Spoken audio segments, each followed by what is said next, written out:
من كام سنة كده كنت بفكر بنفس تفكيرك، وبقول لنفسي هو ليه دايما الدنيا مخبطة معايا؟ ليه مش عارف اخد ولا حتى خطوة واحدة صح في حياتي؟ وكنت دايما برمي اللوم على الدنيا والأيام. ولكن لما جيت احسبها بالمنطق وبالعقل، وجيت اتعلم من الدروس اللي خاضها ناس قبل مني، وشفت حياة الناس اللي نجحت، لقيت ان كل الناس اللي نجحت ما لقيتش معلقة دهب قدامها، او ما لقيتش اهل يوفروا لهم الحياة المناسبة اللي تخليهم ينجحوا ويبقوا في المكان اللي هم فيه حاليا. بس لقيت ان الناس دي بدأت تحسب الأخطاء بتاعتها وتعلم عليها وما تكررهاش تاني. فلو كنت حابب تتغير كمل معايا الفيديو للنهاية. يلا بينا. المشكلة الكبيرة اللي بتضيعنا أو بتضيع أي إنسان عنده حلم وموهبة هو موضوع التأجيل. أنا عايزك تبص لنفسك وتسألها بس سؤال: أنت بقالك قد إيه بتأجل؟ بقالك كام سنة بتقول بكرة هبدأ، وبكرة يجيب بعده، وبعده يجيب شهر، وشهر يجيب سنة، ومع الأسف أنت لازلت واقف في نفس النقطة وما تقدمتش؟ فده غلط وغلط كبير جدا يعني.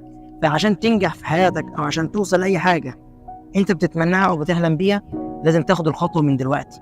تحاول تحترم اللحظة اللي أنت فيها، ومن أول ما تقول هبدأ وتبدأ، وتأكد إن ربنا معاك.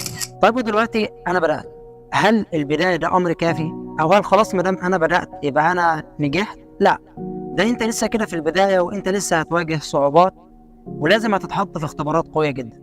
ولكن أنا هديك كام نصيحة من تجربتي الشخصية. أنت لما هتبدأ هتلاقي إن الدنيا كلها وقفت ضدك. يعني حتى ممكن لو أنت لاحظت إن لما بتيجي تنوي تعمل حاجة في حياتك أو تاخد خطوة، تلاقي إن كل حاجة بقت واقفة ضدك. سبحان الله.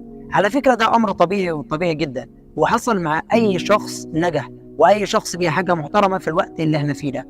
فلذلك يا تبقى قد حلمك وتتحمل الصعوبات وتدوس تجتاز وتقاتل عشان توصل، يا من البدايه ريح نفسك وبلاش تخلي الناس تتكلم عليك، وبلاش تخلي اصلا نفسك تضيع وقت على الفاضي. يعني لو عارف نفسك تدخل في مجال او في حلم ومش هتقدر تكمله، لا، شوف حياتك في حاجه تاني افضل بكتير من انك تضيع وقت وتضيع مجهود وفي الاخر نفسك هتقطع وترجع من اول وجديد.